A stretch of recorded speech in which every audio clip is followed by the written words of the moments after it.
Hello friends, welcome to my channel studying Shiksha. Friends, previous year question paper के अंतर्गत हम RPSC assistant professor के previous year question paper को solve कर रहे थे।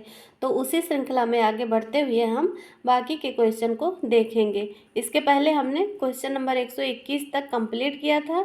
तो आज की इस वीडियो में हम क्वेश्चन नंबर 122 से देखेंगे। तो फ्रेंड्स, चलिए वीडियो को स्टार्ट करते हैं हम। क्वेश्चन नंबर 122, फ्रायड के सामाजिकरण के सिद्धांत में तार्किक व्यवहार की व्याख्या की अवधारणा से की गई है। किससे की गई है? फ्रायड के सामाजिकरण के सिद्धांत में, यानी कि सोशलाइजेशन थ्योरी में इन्होंने अपने तार्किक व्यवहार की, लॉजिकल बिहेवियर की व्याख्या किस अवधारणा से की है?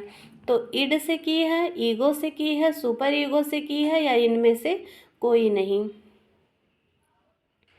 तो जैसा कि फ्रायड का कॉन्सेप्ट है इड, ईगो, सुपर ईगो का कॉन्सेप्ट फ्रायड ने दिया है सामाजिकरण से संबंधित। तो इसमें से तार्किक व्यवहार की व्याख्या की अवधारणा कौन किसके अंतर्गत आती है? तो हमारा आंसर होगा ऑप्शन नंबर सेकंड, ईगो से आती है। तार्किक व्यवहार की व्याख्या ईगो से आती है। कुछ लोग सुपर ईगो से कंफ्यूज रहते हैं, लेकिन अभी हम तीनों कॉन्सेप्ट को क्लियर कर लेंगे। हमारा आंसर जो है ऑप्शन नंबर सेकंड ही सही होगा, ये ईगो ही होगा। बाकी सुपर ईगो से कंफ्यूज नहीं होना है। तो हम देख लेते हैं कि फ्रायड के सामाजिकरण में इड, ईगो, सुपर ईगो का क्या महत्व है। तो इन्होंने जो फ्रायड हैं, ये वियना के महान चिकित्सक, कहाँ के थे? ये वियना के महान चिकित्सक फ्रायड जो हैं, ये व्यक्तित्व के विकास से संबंधित हैं। ये किससे संबंधित है? तो व्यक्तित्व के विकास से संबंधित है, यानी कि पर्सनालिटी डेवलप से संबंधित है, जो सामाजिकरण से सीधा जुड़ा हुआ है। जो ये व्यक्तित्व के विकास की बात करते हैं से संबंधित है, जो कि सामाजिकरण यानी सोशलाइजेशन से सीधा जुड़ा हुआ है। तो फ्रायड जो है अपने मतलब फ्रायड जो है आत्मन, ये फ्रायड जो हैं ये सेल्फ हिंदी में इसको आत्मन कहते हैं।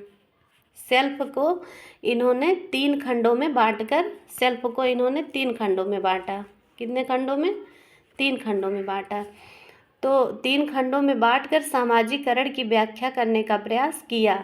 तो इनके अनुसार आत्मन के अंतर्गत सुप्ता अवस्था या इदम, इनके अनुसार जो है सेल्फ के अंतर्गत जो सुप्ता अवस्था या इड, ये इसको क्या कहते हैं? इड को ये सुप्ता अवस्था कहते हैं। और सुप्ता अवस्था यानी इड को कहते हैं।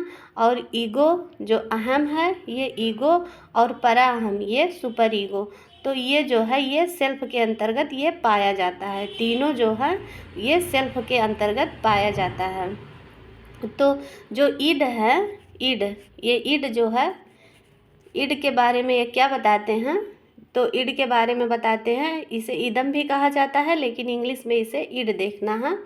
तो यह जो है ये व्यक्ति की मूल प्रवृत्तियों, प्रेरणाओं और असामाजिकृत इच्छाओं एवं स्वार्थों का योग है। जो ईड है ये क्या है व्यक्ति में, कि जो व्यक्ति की मूल प्रवृत्तियां होती हैं, जो प्रेरणा होती हैं, और जो असामाजिकृत इच्छाओं, मतलब जो असामाजिकृत इच्छा होती है एवं स्वार्थों का योग, इसमें स्वार्थ जुड़ा होता है। तो ईड के सामने नैतिक अनैतिक, अच्छे बुरे का कोई प्रश्न नहीं होता है, और यह पाशविक प्रवृत्ति के निकट है, जो किसी न किसी प्रकार की संतुष्टि चाहता है। ईड जो होता है व्यक्ति का सेल्फ होता है। तो उसको इन्होंने 3 खंडों में विभाजित किया। तो पहला खंड इन्होंने ईड बताया। तो जो ये ईड होता है, ये कोई भी काम करता है तो उसमें यह नहीं ध्यान रखता है कि कोई काम अच्छा है, बुरा है, या इससे क्या इफेक्ट पड़ेगा समाज पे, या मतलब ये केवल अपने स्वार्थ की इच्छा, मतलब अपने स्वार्थों की पूर्ति के लिए प्रयासरत रहता है, कि मतलब चाहे जैसे हमारे स्वार्थों की पूर्ति हो, और हम जो अपनी संतुष्टि को ये ईड चाहता है।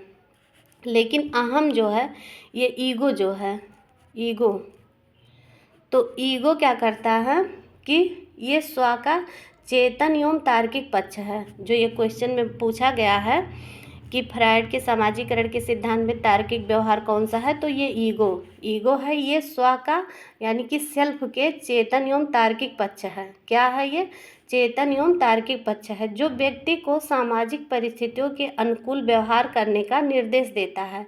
जो व्यक्ति का ईगो होता है, अहम होता है, वो क्या करता है? कि कहता है कि सामाजिक परिस्थितियों के अनुकूल जैसी परिस्थितियां हों उन्हीं के अनुसार व्यवहार करने का निर्देश देता है। और ये ईगो जो है ईड पर नियंत्रण रखता है। ये ईगो ईड पर नियंत्रण रखता है। जैसे ईड चाहता है कि मतलब मेरे स्वार्थों की चाहे जैसे पूर्ति हो, चाहे वो अनैतिक हो, चाहे नैतिक हो, चाहे अच्छा हो बुरा हो, मेरे स्वार्थों की पूर्ति हो। लेकिन व्यक्ति का ईगो क्या कहता है कि नहीं, ऐसा नहीं करना है। ये ईड पे नियंत्रण लगाने का काम ये करता है। और कहता है कि ईड जो है ईगो क्या कहता है कि ईड के समान नैतिक अनैतिक प्रेम और घृणा को विशेष महत्व नहीं देता है। ये ईगो जो है ईड के समान नहीं होता है, जैसा कि ये नैतिक अनैतिक को नहीं ध्यान रखता है, लेकिन ये जो है ये भी नैतिक अनैतिक प्रेम और घृणा को विशेष महत्व तो नहीं देता, फिर भी यह अधिक व्यवहारिक है। ईगो भी नैतिक अनैतिक को बहुत ज़्यादा विशेष महत्व तो नहीं देता है, लेकिन फिर भी यह व्यवहारिक है। इसलिए यह ईड की को परिस्थितियों के अनुकूल होने पर ही अपनी इच्छा की पूर्ति की स्वीकृति देता है। मतलब ये उतना मतलब नैतिक अनैतिक का ये भी विशेष ध्यान नहीं देता है, लेकिन ये कहता है कि परिस्थितियाँ यदि अनुकूल रहें, परिस्थितियों के हिसाब से अपनी इच्छाओं की पूर्ति की स्वीकृति ये ईगो देता है। और पराहम क्या कहता है, सुपर ईगो। सुपर ईगो क्या कहता है, जो ये सुपर ईगो है ये कहता है कि सामाजिक मूल्यों एवं आदर्शों का यह संयोग है। ये सुपर ईगो सामाजिक मूल्यों एवं आदर्शों का एक मिला जुला रूप है। सुपर ईगो जो जिसे व्यक्ति ने आत्मसात कर रखा है, मतलब जो व्यक्ति अपने अंदर धारण कर लेता है, सुपर ईगो उसी को कहते हैं। और जो उसकी अंतरात्मा का निर्माण करते हैं। तो सुपर ईगो क्या है कि जो मूल्यों एवं आदर्शों का संयोग है जिसे व्यक्ति ने आत्मसात कर रखा है और जो इसकी अंतरात्मा का निर्माण करते हैं, तो ये सुपर ईगो है। तो इसको इन तीनों को हम समझने के लिए एक एग्जाम्पल से समझ सकते हैं अच्छे तरीके से। तो इन तीनों को समझाने के लिए ईड ईगो सुपर ईगो को समझाने के लिए फ्रायड ने एक उदाहरण प्रस्तुत किया था कि मान लीजिए एक व्यक्ति बहुत भूखा है, उसे मिठाई खाने की इच्छा है और यह इच्छा जो है वह ईड है। वह इच्छा जो व्यक्ति के अंदर मिठाई खाने की इच्छा है, भूख लगी है और वह मिठाई खाना चाहता है, तो जो ये व्यक्ति के अंदर इच्छा जागृत हुई वह क्या है, ईड है। लेकिन अहम क्या कहेगा कि अगर मिठाई खानी है तो मिठाई खानी है, भूख शांत करनी है तो मेहनत करो, पैसा कमाओ, और यदि परिस्थितियां अनुकूल हो तो चुपके से उठाकर खा लो। मतलब ये ईगो अहम कहता है कि अगर मिठाई खानी है तो मेहनत करो, पैसा कमाओ, लेकिन अगर ऐसी सिचुएशन ना बने, अगर परिस्थितियां तुम्हारे अनुकूल हैं तो तुम चुपके से उठाकर उसको खा के अपनी भूख शांत कर सकते हो। लेकिन सुपर ईगो क्या कहेगा कि चोरी करना पाप है। सुपर ईगो क्या कहेगा कि नहीं, चोरी नहीं करना है, या अनैतिक है, सामाजिक मूल्यों के विपरीत है, अतः ऐसा मत करो। इस प्रकार पराहम जो है विवेक और सामाजिक मूल्यों को प्रकट करता है और यह व्यक्ति के सामाजिकरण का प्रमुख आधार है। जो सुपर ईगो है वो बिल्कुल मना करता है, कहता है ऐसा करना पाप है, ऐसा नहीं करना है, और यह जो है यह समाज के अनुकूल है, विपरीत है, सामाजिक मूल्यों के विपरीत है, ऐसा हमको नहीं करना है। तो व्यक्ति जितना ईड और अहम की बात को ठुकरा कर पराहम के अनुसार आचरण करता है, उतना ही उसका सामाजिकरण सफल माना जाता है। जब व्यक्ति अपने ईड की बात नहीं सुनता है और ईगो की बात नहीं सुनता है और उसको ठुकरा कर जब पराहम की बात सुनता है, तभी ये जो है सामाजिकरण सफल माना जाता है। और ये फ्रायड जो हैं ये सामाजिकरण की 5 अवस्थाओं की भी बात करते हैं। 5 अवस्थाओं, 5 स्टेज, इस पे भी क्वेश्चन बनता है कि फ्रायड ने सामाजिकरण की 5 अवस्थाओं की बात की हैं, वो 5 अवस्थाएं कौन कौन सी हैं, और कभी कभी उनका क्रम भी पूछ लेता है। तो फ्रायड का, पार्सन्स और जॉनसन का, इन लोगों का थोड़ा मिलता जुलता है, तो फिर इसको हम कभी किसी और कॉन्सेप्ट में देखेंगे, क्योंकि बहुत ज़्यादा ओरली यहाँ बताने से वीडियो काफ़ी लंबा हो जाता है। तो फिर हम अगला क्वेश्चन देखते हैं। क्वेश्चन नंबर 123, सामाजिक मानदंडों को किसने समाज की लोक रीतियों के रूप में परिभाषित किया है। सामाजिक मानदंडों यानी कि सोशल नॉर्म्स को किसने फोकबेज के रूप में परिभाषित किया है? तो Emile Durkheim, Radcliffe Brown, W.G. Sumner या लिंटन। तो सामाजिक मानदंडों यानी सोशल नॉर्म्स को किसने फोकबेज के रूप में परिभाषित करने का काम किया है? तो वो हैं W.G. Sumner, option number 3। आप लोग जो है ये जब मैं ओरली जो भी बताती हूँ तो आप लोग ऐसा करिए कि मोबाइल को देखने की ज़रूरत नहीं, आप लोग कहीं इसको रख दीजिए, आप अपना आप काम करते रहिए और इसके वो जो क्वालिटी है इसको लो कर दीजिए जी, 144 पे कर दीजिए। इसमें देखने की ज़रूरत नहीं है, बस आप सुनते रहिए, आप अपना काम करते रहिए और ब्राइटनेस कम करके और उसकी क्वालिटी को कम करके आप वीडियो को 2-3 बार सुन लेंगे तो आपको सारी चीज़ें क्लियर हो जाएंगी। क्योंकि मैं क्वेश्चन तो कम रहते हैं लेकिन एक्सप्लेनेशन बहुत ज़्यादा रहता है, तो इसलिए इसको लगातार देखने की आवश्यकता नहीं है। आप कहीं लगा के रख दीजिए और आप सुनते रहिए। इससे आपका डाटा भी ज़्यादा नहीं लगेगा और आँखों को आपको नुकसान भी नहीं पहुँचेगा। क्योंकि क्वेश्चन तो 10-12 ही क्वेश्चन रहते हैं, बाकी उसके बारे में आपको डिटेल से बहुत सारी चीज़ों को जानने का वो मिलता है, तो आप बस उसको रख के सुना करिए। तो सामाजिक मानदंडों को किसने समाज की लोक रीतियों में परिभाषित किया है? W.G. समनर ने। तो W.G. समनर ने सोशल नॉर्म्स किसे कहते हैं? तो इसको हम जान लेते हैं कि सामाजिक मानदंड जो हैं वो समाज में, सोशल नॉर्म्स जो हैं वो क्या कहते हैं समाज में, कि विपथगामी व्यवहार को नियंत्रित करते हैं तथा सामाजिक व्यवस्था को सुचारू रूप से चलाने में सहायता प्रदान करते हैं। सोशल नॉर्म्स जो हैं वो समाज में जो गलत व्यवहार हैं या विचलित व्यवहार हैं व्यक्ति के, तो उसको नियंत्रित करते रहते हैं और सामाजिक व्यवस्था को बनाने में सहायता प्रदान करते हैं। और मनुष्य जो है वो समय समय पर इन मानदंडों की रचना करता रहता है, क्योंकि ये नॉर्म्स जो हैं ये मनुष्य द्वारा ही बनाए जाते हैं। जैसी आवश्यकता पड़ती है, जैसी सिचुएशन रहती है, उसी आवश्यकताओं के अनुरूप जैसी समस्या उत्पन्न होती है समाज में, तो उसी समस्याओं को रोकने के लिए इन नॉर्म्स को समय समय पर व्यक्ति जो है वो मानदंडों की रचना करता रहता है।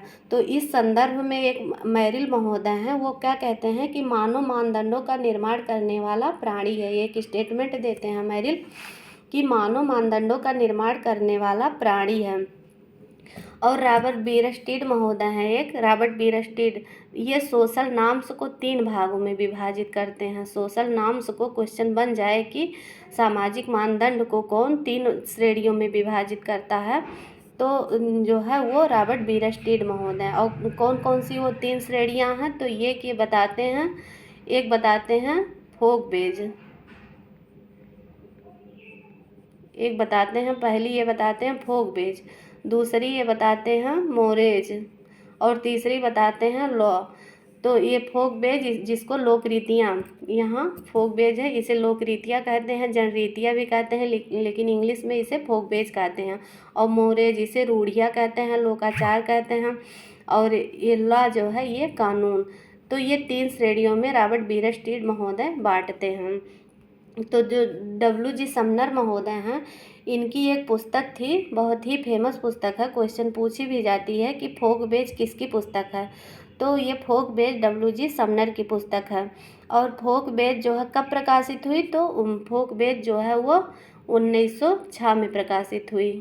फोकबेज जो है वो 1900, इसका कभी कभी प्रकाशन भी पूछ लिया जाता है, प्रकाशन वर्ष भी पूछ लिया जाता है। तो ये 1906 में प्रकाशित हुई और W.G. समनर की ये पुस्तक है। तो इसी फोकबेज में जो अमेरिकी समाजशास्त्री W.G. समनर हैं, ये उसमें जो है फोकबेज पुस्तक में इस लोक रीतियों यानी फोकबेज का कॉन्सेप्ट देते हैं। सर्वप्रथम इसी फोकबेज पुस्तक में ये लोक रीतियों का कॉन्सेप्ट देते हैं।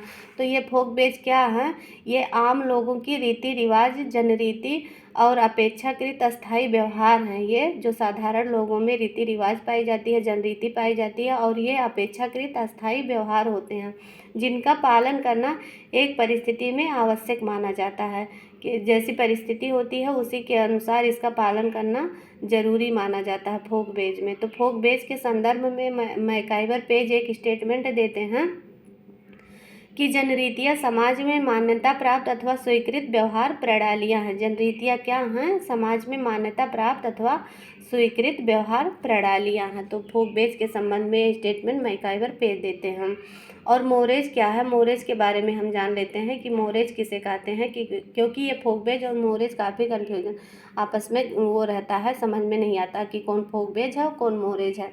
तो मोरेज के बारे में हम जान लेते हैं। इसका भी प्रयोग डब्ल्यू.जी. समनर ने अपनी उसी फोकबेज ही पुस्तक में मोरेज का भी प्रयोग इन्होंने किया था, 1906 में ही किया था। और समनर बताते हैं कि प्रत्येक समाज कुछ खास नियमों से चलता है। जो भी समाज होता है, प्रत्येक समाज होता है, उसके कुछ अपने खास नियम होते हैं। तो उनमें कुछ ऐसे भी नियम होते हैं जिन्हें समाज किसी को तोड़ने की इजाज़त नहीं देता है।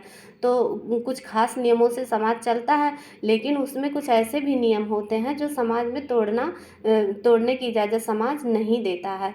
तो समनर ने मोरेज शब्द का प्रयोग उन लोकरीतियों के लिए किया कि जिन्हें समूह द्वारा अधिक महत्वपूर्ण व समूह कल्याण के लिए आवश्यक माना जाता है। मोरेज शब्द का प्रयोग समनर ने इसलिए किया कि ये जो है समूह कल्याण के लिए आवश्यक हैं और ये इन्हें समूह द्वारा अधिक महत्वपूर्ण माना जाता है। तो मोरेज के संदर्भ में मैकाइवर पेज एक स्टेटमेंट देते हैं कि लोकाचार एक प्रकार का व्यक्तियों के आचरण का नियंत्रक है। लोकाचार जो है एक प्रकार का व्यक्तियों के आचरण का नियंत्रक है। लोकाचार को हमेशा समाज के द्वारा सही और नैतिक माना जाता है। किसको सही नैतिक माना जाता है? तो मोरेज को माना जाता है। तो हम जो है फोकबेज और मोरेज को आपस में देख लेते हैं इनका कि दोनों में क्या अंतर है, क्या डिफरेंस है, क्योंकि दोनों में अंतर समझने में थोड़ा मुश्किल होता है। तो फोकबेज जो है, ये फोकबेज ये आवश्यक व्यवहार माना जाता है। मतलब फोकबेज जो है ये अपेक्षित व्यवहार माना जाता है। फोकबेज जो है अपेक्षित व्यवहार यानी कि शुड बिहेवियर माना जाता है। इसको इंग्लिश में कहते हैं कि शुड बिहेवियर। तात्पर्य यह है कि मतलब क्या करना चाहिए, क्या नहीं करना चाहिए, ऐसा करना चाहिए, ऐसा इसको करना चाहिए। तो ये बताता अपेक्षित मतलब अपेक्षा करता है। फोकबेज जो है अपेक्षा करता है व्यक्तियों से कि हाँ ऐसा व्यवहार व्यक्ति करेंगे। लेकिन जो ये मोरेज है, ये मोरेज क्या कहता है? ये आवश्यक व्यवहार के अंतर्गत माना जाता है, यानी मस्ट बिहेवियर। मस्ट बिहेवियर यानी इसको करना ही करना है। फोकबेज जहाँ ये कहता है कि इसको करना चाहिए, ये बताता है कि अपेक्षित व्यवहार अपेक्षा करता है, लेकिन ये मस्ट बिहेवियर है। मोरेज जो है ये मस्ट बिहेवियर है कि मतलब इसको करना ही करना है।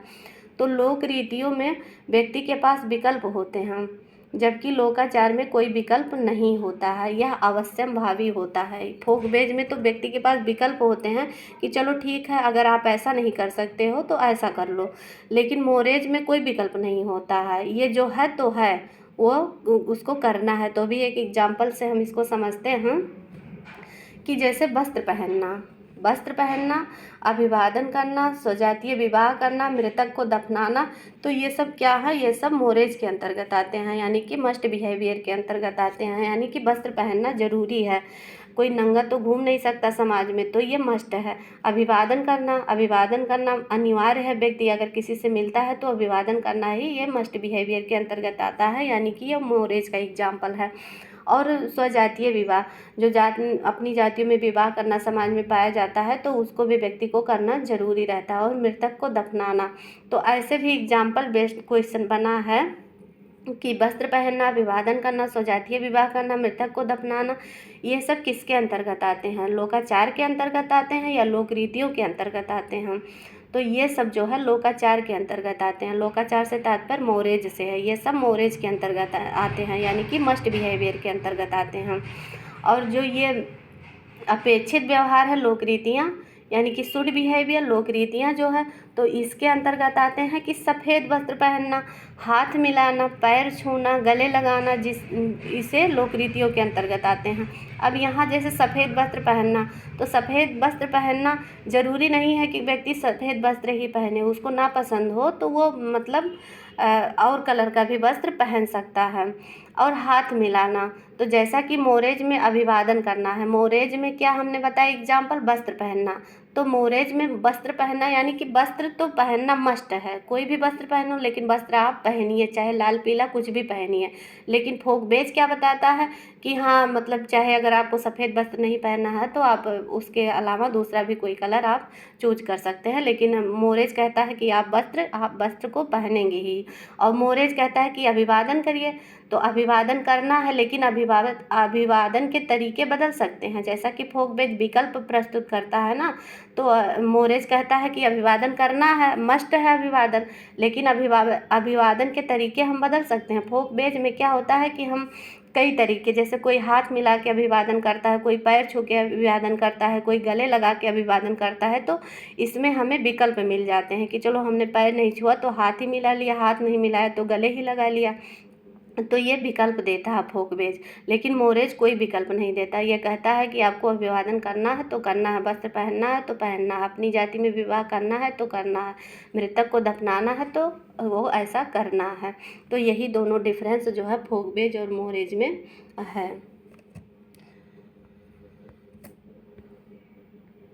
क्वेश्चन नंबर 124, किस प्रकार के सामाजिक मानदंडों में उनका उल्लंघन एक निषेध है? किस प्रकार के सामाजिक मानदंडों में उनका उल्लंघन एक निषेध है? कौन सा सोशल नॉर्म्स जो है उसका उल्लंघन हम नहीं कर सकते हैं? अभी इसके बारे में हमने पीछे पढ़ा भी है, तो आप इजीली आंसर दे ले जाएंगे। तो लोक रीतियाँ, लोकाचार, शिष्टाचार या परंपरा?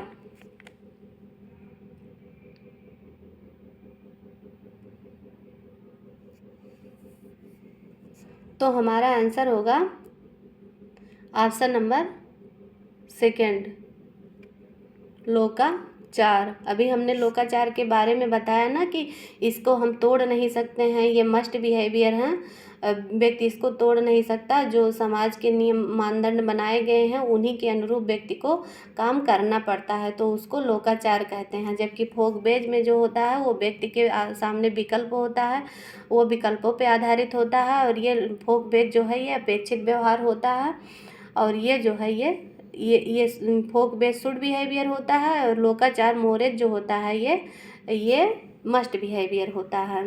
तो अभी हमने इसके बारे में बताया है।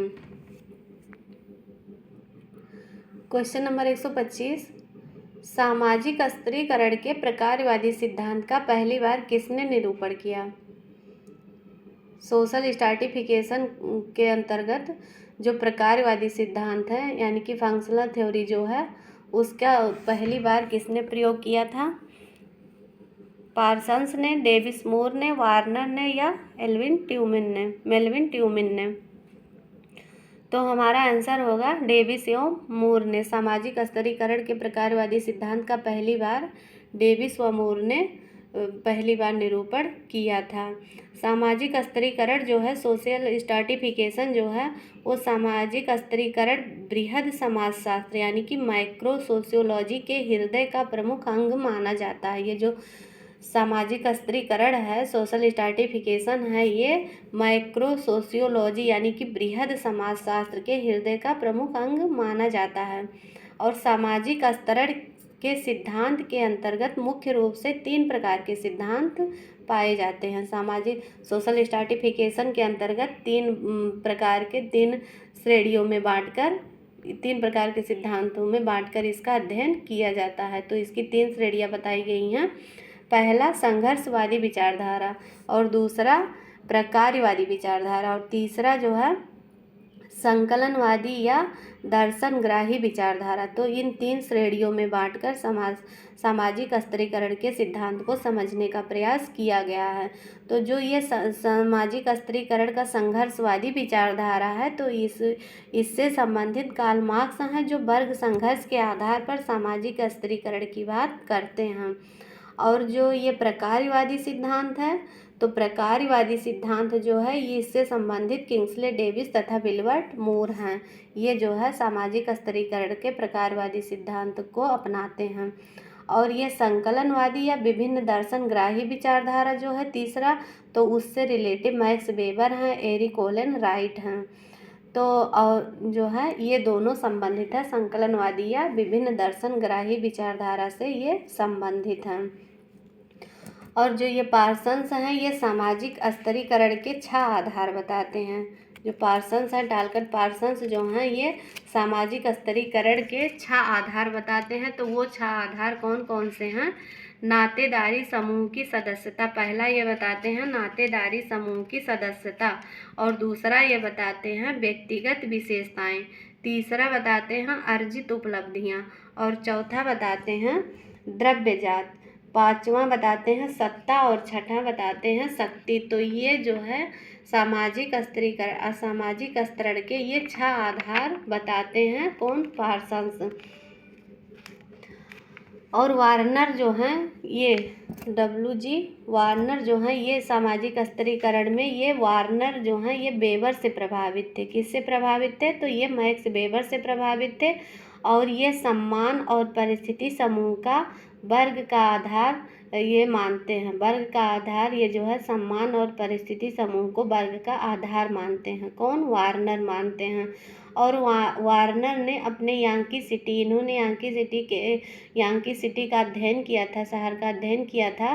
तो उसके अध्ययन में ये स्तरीकरण की ख्याति सूचक उपागम को ये देते हैं।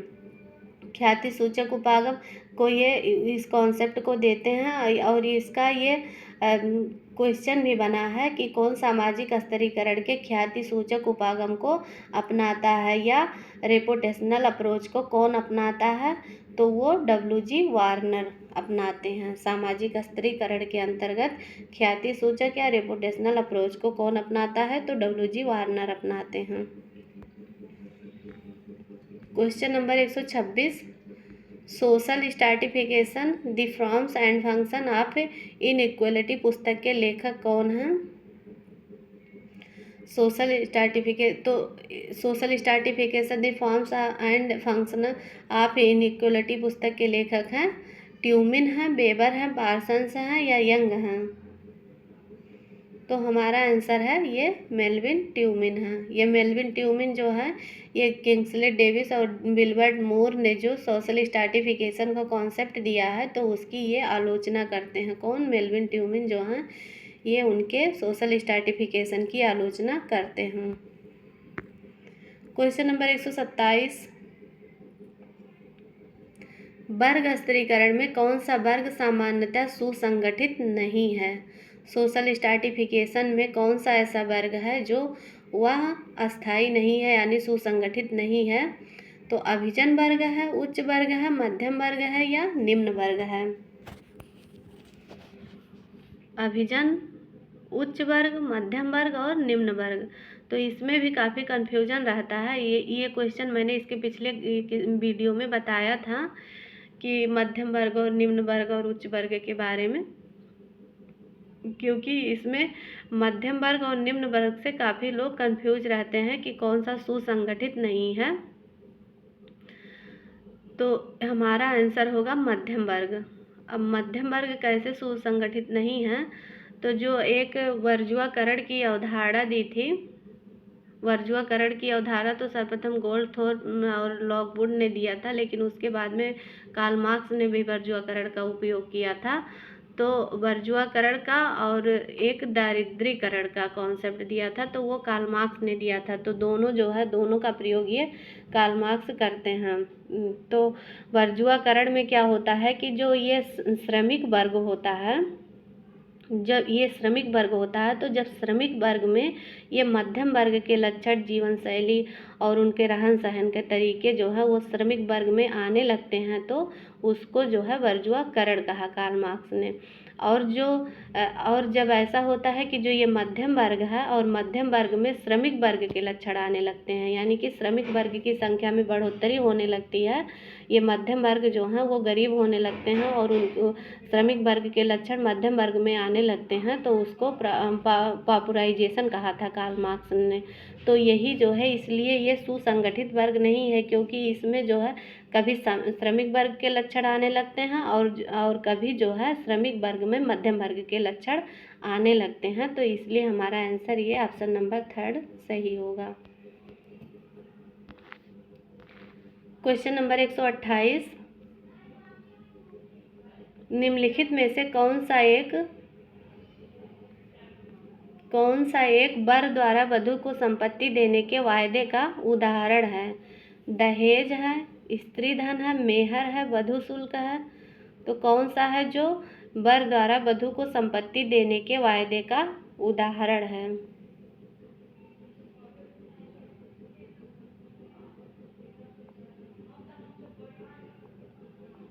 हमारा आंसर है ऑप्शन नंबर 3 मेहर। मेहर जो है ये वर द्वारा वधू को दिया जाता है। तो जो है मुस्लिम विवाह में मेहर का निर्धारण एक अनिवार्य नियम है। जो हमारा मुस्लिम संप्रदाय है उसमें जो विवाह होता है तो उसमें मेहर का निर्धारण एक अनिवार्य नियम माना गया है, जिसे पाने का अधिकार स्त्री को सामाजिक और कानूनी दोनों रूप में है। जिसे मतलब स्त्री जो होती है वो पाने का अधिकार रखती है, सामाजिक रूप से भी और कानूनी रूप से भी। तो प्राचीन अरब समाज में बहुत पहले जो था, प्राचीन समाज में, अरब समाज में जो है मेहर का तात्पर्य क्या था? कन्या मूल्य से था, जिसे ब्राइड प्राइज कहा जाता था। प्राचीन अरब समाज में मेहर का तात्पर्य कन्या मूल्य से माना जाता था, ब्राइड प्राइज से माना जाता था, क्योंकि तब यह राशि वर पक्ष की ओर से कन्या के पिता को दी जाती थी। किसे दी जाती थी? तो कन्या के पिता को दी जाती थी। वर पक्ष के लोग कन्या के पिता को यह राशि देते थे और इस राशि को सदक कहा जाता था। क्या कहा जाता था? सदक कहा जाता था। तो सदक की जो राशि होती थी वो वर पक्ष को कभी भी जो कन्या का पिता था वो सदक की राशि कभी भी वर पक्ष को वापस करके अपनी कन्या को वापस ले सकता था। वर पक्ष को सदक की राशि वापस कर देता था और अपनी कन्या को स्वतंत्र करा सकता था कन्या का पिता। लेकिन इस्लाम धर्म में इसका रूप जब परिवर्तित हो गया, धीरे धीरे रूप परिवर्तित हो गया, तो इस्लाम धर्म में मेहर को स्त्री की संपत्ति माना जाने लगा। स्त्री की संपत्ति घोषित किया गया और जो है इसको वर द्वारा वधू को ही दिया जाता है, ना कि कन्या के पिता को नहीं दिया जाता, बल्कि वर द्वारा वधू को दिया जाता है। तो उस राशि को मेहर कहा जाता है। और ये मेहर कितने प्रकार का होता है? तो कभी कभी क्वेश्चन ऐसे बना भी है कि मेहर कितने प्रकार का होता है, तो कहीं कहीं 3 प्रकार के होते हैं और कहीं कहीं मेहर 4 प्रकार के आंसर माने गए हैं। लेकिन जहाँ तक मुझे पता मैंने देखा कि 3 प्रकार के मेहर हैं, एक सत्वर मेहर, एक स्थगित मेहर और एक उचित मेहर। लेकिन आप लोगों को अगर कोई कहीं क्लियर होगा कि 4 प्रकार के मेहर होते हैं तो आप लोग कमेंट सेक्शन में ज़रूर बताइएगा। क्वेश्चन नंबर 129, सांप्रदायिकता परिणाम है। सांप्रदायिकता किसका परिणाम है? वैयक्तिक विघटन का, पारिवारिक विघटन का, सामाजिक विघटन का, या इनमें से सभी? कम्युनलिज्म किसका परिणाम है? तो हमारा आंसर है ऑप्शन नंबर 3 सामाजिक विघटन, यानी कि सोशल डिसऑर्गेनाइजेशन जो है वो कम्युनलिज्म का परिणाम है। जो हमारा समाज है उसमें कई प्रकार की समस्याएं पाई जाती हैं, तो जिसे हम सामाजिक समस्या कहते हैं। क्या कहते हैं? सामाजिक समस्या कहते हैं। तो सामाजिक समस्या को उस सामाजिक समस्या से संबंधित कई क्षेत्रों के आधार पर हम इन समस्याओं को समझ सकते हैं। तो सामाजिक समस्या के अंतर्गत कई क्षेत्रों का वर्गीकरण किया गया है। तो जैसे है कि वैयक्तिक समस्या है, पारिवारिक समस्या है, सामुदायिक समस्या है, राष्ट्रीय समस्या है, अंतर्राष्ट्रीय समस्या है। तो ये 5 प्रकार की समस्या हैं। वैयक्तिक समस्या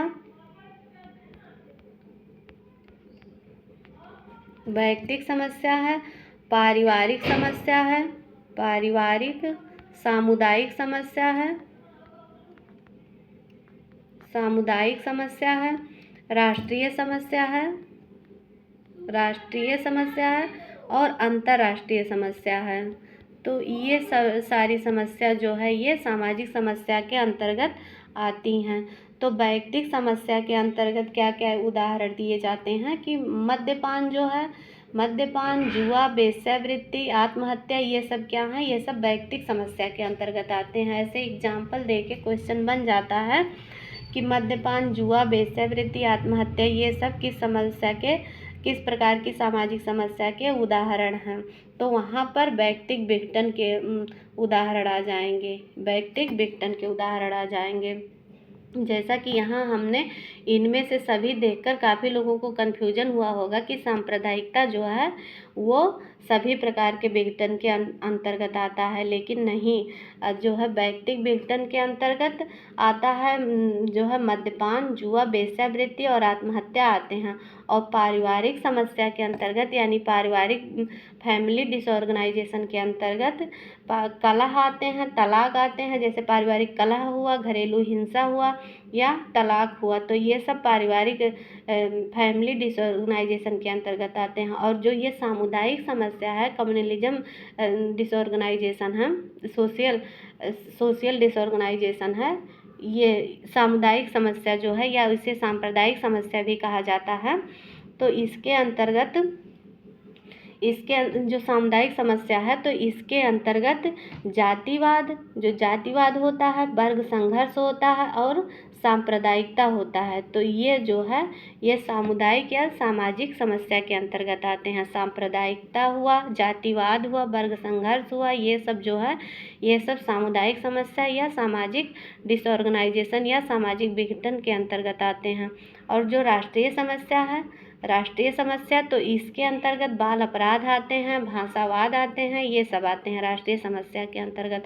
और जो ये अंतर्राष्ट्रीय है इसके अंतर्गत, अंतर्राष्ट्रीय समस्या के अंतर्गत तो शीत युद्ध आते हैं, तस्करी आते हैं। तो ऐसे एग्जाम्पल बेस्ड क्वेश्चन बन जाए कि जैसे यहाँ पे बना है सांप्रदायिकता से संबंधित कि सांप्रदायिकता जो है कौन सा परिणाम है, वैयक्तिक विघटन है, पारिवारिक विघटन है, सामाजिक विघटन है। तो ये सामाजिक विघटन है सांप्रदायिकता। पूछ ले कि मद्यपान कैसा विघटन है, जुआ कैसा विघटन है, वेश्यावृत्ति कैसा विघटन है, तो वो सब वैयक्तिक विघटन है। पूछ ले कि पारिवारिक कलह, तलाक, ये सब किसके अंतर्गत आते हैं, तो ये पारिवारिक समस्या के अंतर्गत आते हैं। तो ऐसे एग्जाम्पल देके बाल अपराध और भाषावाद ये सब कौन सी समस्या के अंतर्गत आते हैं, तो ये सब राष्ट्रीय समस्या के अंतर्गत आते हैं। शीत युद्ध हुआ, तस्करी हुआ, ये सब तो ये सब अंतर्राष्ट्रीय समस्या के अंतर्गत आते हैं। तो ऐसे एग्जाम्पल बेस्ड क्वेश्चन बन सकते हैं। क्वेश्चन नंबर 130, व्यवस्थापन प्रक्रिया के घटित होने के पूर्व कौन सी परिस्थिति विद्यमान रहती है? एकमोडेशन प्रोसेस के पहले कौन सी परिस्थिति मौजूद रहती है, विद्यमान रहती है? तो सहयोग, संघर्ष, अनुकूलन या आत्मीकरण। तो हमारा आंसर है ऑप्शन नंबर सेकंड। संघर्ष जो है वो व्यवस्थापन के पहले मौजूद रहता है। व्यवस्थापन को हम जान लेते हैं कि एकमोडेशन किसे कहते हैं। यह एक सहयोगी सामाजिक प्रक्रिया है। व्यवस्थापन जो है जैसा कि दो प्रकार की सोशल प्रोसेस होते हैं, एक सहयोगी सामाजिक प्रक्रिया और एक असहयोगी सामाजिक प्रक्रिया। सहयोगी असहयोगी सामाजिक प्रक्रिया का वर्गीकरण किसने किया था? तो एक गिलिन महोदय थे, उन्होंने किया था। तो जो ये व्यवस्थापन है ये जो है ये सहयोगी सामाजिक प्रक्रिया के अंतर्गत आता है। तो यह संघर्ष से सहयोग की ओर बढ़ने का प्रथम चरण है। एकमोडेशन जो है वह संघर्ष से सहयोग की ओर बढ़ने का प्रथम चरण है। जब भी दो विरोधी पक्ष में प्रतिस्पर्धा या संघर्ष समाप्त करके सहयोग करना चाहते हैं, जब दो परस्पर विरोधी ग्रुप होते हैं और जब वो अपने कंपटीशन या संघर्ष को समाप्त करना चाहते हैं और उसके समाप्त करके सहयोग की तरफ बढ़ना चाहते हैं, तो वो सर्वप्रथम वो एक दूसरे से समायोजन स्थापित करते हैं, क्योंकि मानव प्रवृत्ति ही ऐसी है कि लगातार कोई संघर्ष तो कर नहीं सकता है। इसलिए संघर्ष को टालने हेतु एक समझौता किया जाता है। कोई व्यक्ति हो वह तो लगातार संघर्ष कर नहीं सकता है, कोई ग्रुप हो, समूह हो, समाज हो, तो उसमें संघर्ष हमेशा तो विद्यमान रहेंगे नहीं, तो कुछ समय के बाद वो समझौता करेगा। तो जब समझौता करेगा तो संघर्ष को टालने हेतु समझौता किया जाता है, जिसे समायोजन या व्यवस्थापन कहते हैं। तो समायोजन स्थापित करने का तात्पर्य यह नहीं है कि अब संघर्ष कभी नहीं होगा। जैसे ये नहीं है कि मतलब अगर हम समझौता कर लिए, समायोजन स्थापित कर लिए तो अब कभी भी संघर्ष नहीं होगा, ऐसा नहीं है। ऐसा ज़रूर है कि संघर्ष को कुछ समय के लिए टाला जा सकता है, लेकिन समायोजन जो होता है, एकोमोडेशन होता है, व्यवस्थापन जो होता है, उसमें संघर्ष के बीज विद्यमान अवश्य रहते हैं। तो इस प्रकार समायोजन द्वारा या एकोमोडेशन द्वारा कुछ समय के लिए संघर्ष को टाला जा सकता है। तो इसलिए मतलब इसको एकदम ख़त्म नहीं किया जा सकता है, ये है कि कुछ समय के लिए इसको रोक दिया जा सकता है समझौता करके।